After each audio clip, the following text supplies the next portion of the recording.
नसूह एक ऐसा मर्द था जो औरतों जैसी शक्ल व सूरत रखता था, नर्म आवाज, नाजुक जिस्म और दाढ़ी के बगैर। वो इसी जाहिरी भेस का फायदा उठाकर जनाना हमाम में औरतों का मसाज करता था। ये उसके लिए जरिया माश भी था और उसके दिल में छुपी ख्वाहिश की तकमील भी। कई बार जमीर ने उसे मलामत की, मगर हर बार वो अपनी तौबा तोड़ देता था। एक दिन बादशाह की बेटी हमाम में आई और मसाज के बाद उसका कीमती हीरा कहीं खो गया। शहजादी के हुक्म पर सबकी तलाशी ली जाने लगी। नसूह बदनामी और शर्मिंदगी के डर से एक कोने में छुप गया। जब उसने देखा कि कनीजें उसे ढूंढ रही हैं, तो उसने रोते हुए सच्चे दिल से खुदा से तौबा की और दुआ मांगी, ऐ अल्लाह, मैं वादा करता हूँ कि आज के बाद कभी ये गुनाह नहीं करूंगा, मेरी लाज रख ले। उसकी दुआ अभी खत्म भी नहीं हुई थी कि बाहर से आवाज आई, नसूह को छोड़ दो, हीरा मिल गया है। नसूह की आंखों में आंसू थे और दिल में इत्मीनान। उसने शहजादी से रुखसत ली और घर आ गया। नसूह जान गया था कि अब इस शहर में रहना मुमकिन नहीं, जहाँ की औरतें अब भी उसे चाहती थीं। उसने अपनी तमाम नाजायज कमाई गरीबों में बांट दी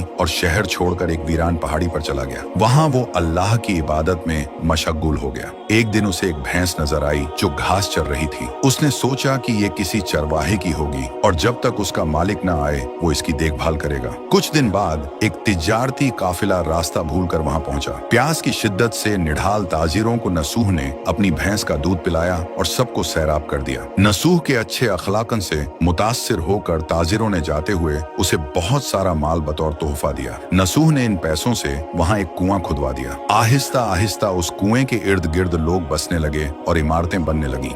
नसूह की नेकियों की वजह से सब उसकी इज्जत करते थे। नसूह की नेकी और शोहरत के चर्चे बादशाह तक जा पहुंचे। बादशाह उससे मिलने का बेहद मुश्ताक था, लेकिन नसूह ने बादशाह के पास आने से इनकार कर दिया। इस बेनियाजी ने बादशाह की मिलने की तलब और बढ़ा दी और उसने खुद नसूह से मिलने का फैसला किया। जब बादशाह नसूह की बस्ती में दाखिल हुआ, वहीं उसकी रूह कब्ज हो गई। चूंकि बादशाह बतौर अकीदतमंद नसूह के पास आ रहा था और रियाया भी नसूह की खूबियों की कायल हो चुकी थी, सब ने नसूह को बादशाह के तख्त पर बिठा दिया। नसूह ने इंसाफ का निजाम कायम किया और उसी शहजादी से शादी कर ली जिसके गोहर की वजह से उसे हिदायत मिली थी। एक दिन एक शख्स दरबार में आया और अपनी गुमशुदा भैंस का जिक्र किया। नसूह ने मुस्कुराते हुए कहा, तुम्हारी भैंस मेरे पास है और आज जो कुछ मेरे पास है वो सब उसी की वजह से है। इस पर वो शख्स कहने लगा, ऐ नसूह, जान लो, न मैं इंसान हूँ और न ही वो जानवर भैंस है। हम दो फरिश्ते थे जो तुम्हारा इम्तिहान लेने आए थे। ये सब कुछ तुम्हारी